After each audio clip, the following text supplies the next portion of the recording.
I've noticed that there are a lot of streaming services today, and many other forms of subscriptions. I think one factor for their rise is because of how much money it makes.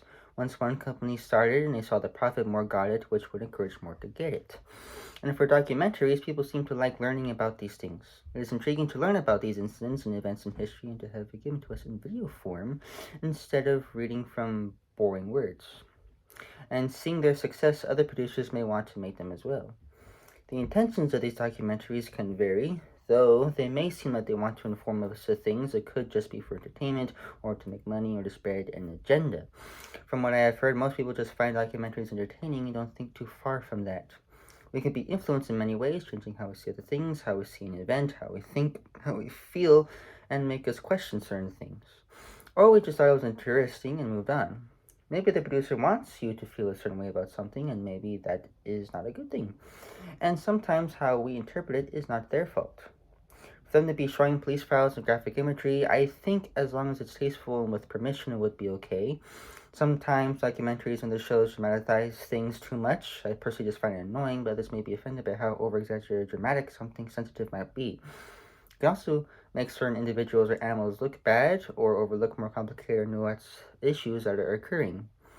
We do not have to justify horrible acts. We also should not be oversimplifying certain things. We also don't need to turn certain natural things into a fight between good and evil.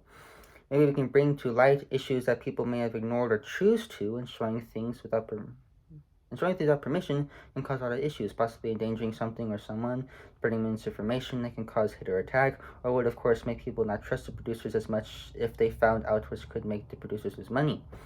It kind of depends on who the company is and what they're trying to do that would dictate when it is wrong and when it is okay. A podcast called Serial, hosted by someone named Sierra Keong, was criticized for being insensitive and misinformed for how she talked about crimes and her wrong facts about Korean culture.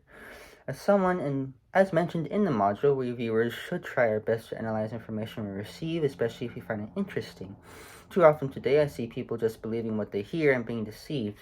I hear of all these agendas many corporations have, and I see activists that demonstrate that don't really know what they're doing. And I have been guilty of believing lies since I have never really cared too much to look elsewhere. I am still learning to find the truth for myself. Comparing sources, getting other opinions, background checks, and even just using logic and reasoning, we can find out a lot about certain things. Considering this, how should streaming services be regulated? It sounds nice for certain limitations to be in place or censors, but I don't know if that can backfire or not.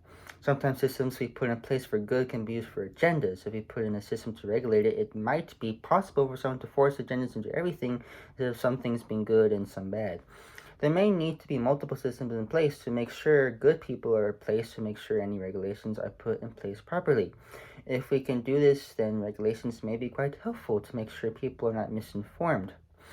Interestingly, charts I've found show that crime documentaries are the most popular to watch. This could mean more people could be misinformed or good information can spread more quickly. Regulations may be needed to make sure nothing is wrong.